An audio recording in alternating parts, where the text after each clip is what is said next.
네, 신당역 스토킹 살인 사건 현장에선 피해자를 애도하는 추모 발길이 이어지고 있는 가운데 재발 방지를 촉구하는 목소리도 이어지고 있습니다. 특히 이번 사건은 전형적인 젠더 폭력 범죄라는 지적과 함께 스토킹이 여성 혐오 범죄가 아니라고 발언한 김현숙 여가부 장관에 대한 비판도 커지고 있습니다. 현장에 나가 있는 취재기자 연결합니다. 윤성훈 기자. 네, 서울 신당역 추모 공간에 나와 있습니다. 네, 아까 국회에서도 질타가 이어졌고 이번 사건 여러 갈래로 공분이 나오고 있습니다. 사건 현장에선 오늘도 추모 발길이 이어지고 있다고요? 네, 신당역 명무원이 살해당한 여자 화장실 앞에는 추모 공간이 마련됐습니다.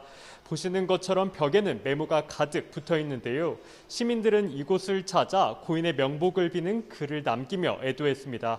또 일부 시민들은 직접 국화와 꽃 등을 가지고 와 헌화하며 추모했습니다. 사회적 공분이 커지면서 이번 사건을 개인의 안타까운 죽음으로만 봐서는 안 된다는 목소리가 이어지고 있습니다.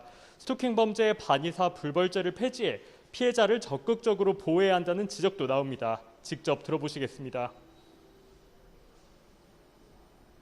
3년에 걸친 끔찍한 스토킹을 저지른 가해자가 같은 직장에 입사 동기란 사실은 직장이라는 물리적 공간을 뛰어넘어 젠더 폭력에 대한 우리 사회 안전망이 총체적으로 무너져 있다는 것을 드러내고 있습니다.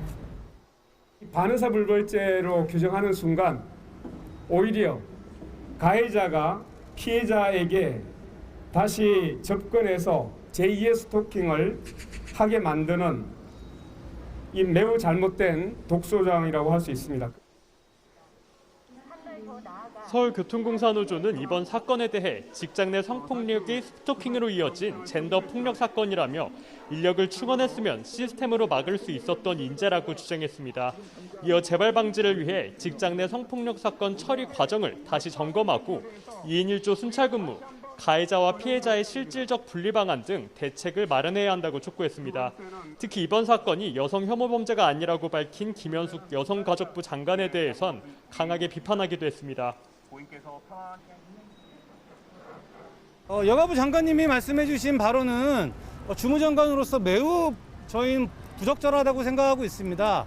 이 사건은 명백하게 직장 내 성폭력 사건이고요. 스토킹 사건인 것이 객관적인 사실입니다. 노조는 오는 30일까지를 피해자 추모 기간으로 지정하고 제도 개선을 위해 사측과 특별단체 교섭에도 나설 방침입니다.